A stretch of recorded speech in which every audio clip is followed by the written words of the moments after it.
Tidak boleh sakarpe dewe, ya. Itu satu. Bapak yang lain tidak begitu, bisa dibanding. Yang lain bisa dibanding. Melakukan ibadah tanya dalilnya, bingung itu. Ya, itu contoh. Ya. Jadi misalkan kita bapak-bapak hari Jumat, kenapa tidak sholat duhur, kok sholat Jumat? Dalilnya ada, surat Al-Jumu'ah. Ya, kenapa kita belajar menuntut ilmu, dalil semuanya ada.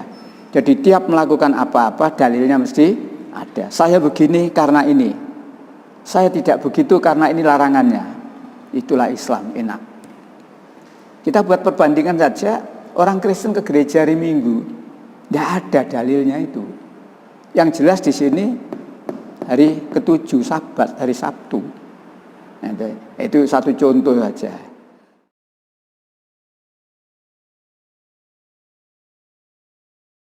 Bapak yang saya hormati, saya pernah buat istilah Islam itu enak.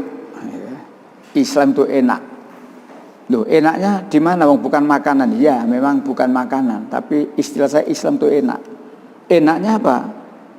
Kalau orang Islam itu akan melakukan ibadah, ya, mesti ada dalilnya.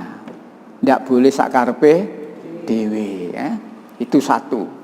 Bapak yang lain tidak begitu, bisa dibanding. Yang lain bisa dibanding. Melakukan ibadah tanya dalilnya, bingung itu. Ya, itu contoh. Ya.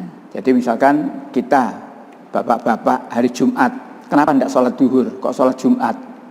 Dalilnya ada, surat Al-Jumu'ah. Ya, kenapa kita belajar menuntut ilmu, dalil semuanya ada. Jadi tiap melakukan apa-apa dalilnya mesti ada. Saya begini karena ini, saya tidak begitu karena ini larangannya. Itulah Islam, enak.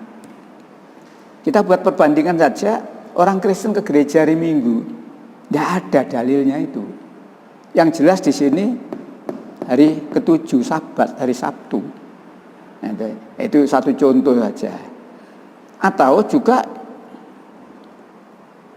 yang lain-lain. Orang-orang yang belum Islam atau tidak Islam.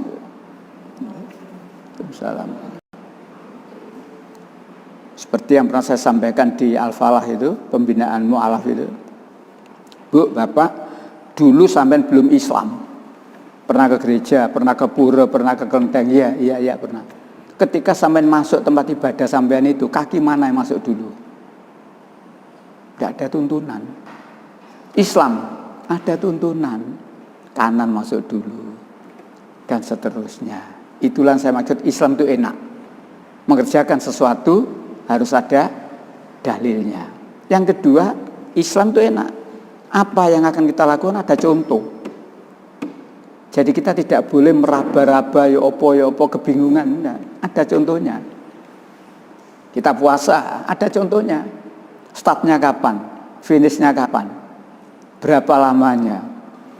Kita sholat ada contohnya. Dimulai dari apa sholat itu? Diakhiri apa? Dan dari awal sampai akhir itu di situ ada gerakan-gerakan doa-doa apa saja. Nah, jadi pada intinya kalau saya mengatakan Islam itu enak, asalkan kita mau belajar. Kalau kita tidak belajar ya jarene kira-kira rumangsaku. Umat Islam masih banyak yang ini. Lho sampean kok ngono? Lah jere iko. Nah, jere iko dalilin dia wis gak dalil-dalilan pokok jere iko. Contoh Bapak, Ibu, ini hadis Bukhari Muslim ada menerangkan barang siapa yang umroh di bulan Ramadan, pahalanya sama dengan pahala ibadah haji. Nah, kemarin ketika saya mendengarkan Radio SS itu kan saya kemarin waktu saya dalam perjalanan Lumajang Jember, saya bilang dengan teman-teman di mobil, gak bener itu, walaupun itu Bukhari Muslim gak bener. Lu gak benernya di mana Pak? Kalau memang umroh di bulan Ramadan itu pahalanya sama seperti haji, rukun Islam kelima gak ganggu itu. Cukup dengan umroh bulan Ramadan. Nah, pemahamannya gimana? Ya kita pahami bahwa umroh di bulan Ramadan itu memang punya nilai yang besar. Jangan lalu disamakan. Sama dengan orang-orang Islam yang suka ziarah Wali Songo itu.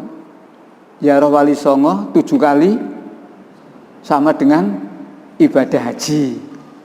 Gimana Pak? Bener? Lu kok bener? Waktunya.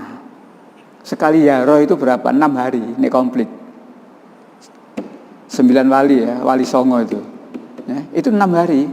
Nah kalau 7 kali ziarah Wali Songo 42 hari. Podo karo ngaji, podo waktune. Tapi jangan lalu disamakan sama itu. Nanti rusak nanti. Ya dah, nanti rusak. Baik, itulah. Iya, itu kan 6 hari, Bu. Sekali perjalanan kalau komplit dulu ya. Kecuali kalau cuma hanya 2 atau 3 wali, ya. Misalkan anggone Ampel itu ya, Gresik, Lamongan itu udah sore sudah bisa pulang gitu ya. Itu kan ada beberapa wali. Tapi kalau Wali Songo sampai ke Demak sana 7 hari, 6 hari itu. Baik, itulah jadi intinya kita ini harus banyak belajar sehingga kita bisa merasakan Islam itu enak. Dari segi ibadah kita punya dalil dan itu ditunjang dengan ayat 1736 itu yang sering kita sampaikan itu. Wala takfu ma laisa laka bi ilm. Jangan kamu melakukan sesuatu, jangan kamu mengikuti sesuatu yang kamu tidak mengetahui ilmunya. Sesungguhnya pendengaran, penglihatan dan hati pasti dimintai pertanggungjawaban.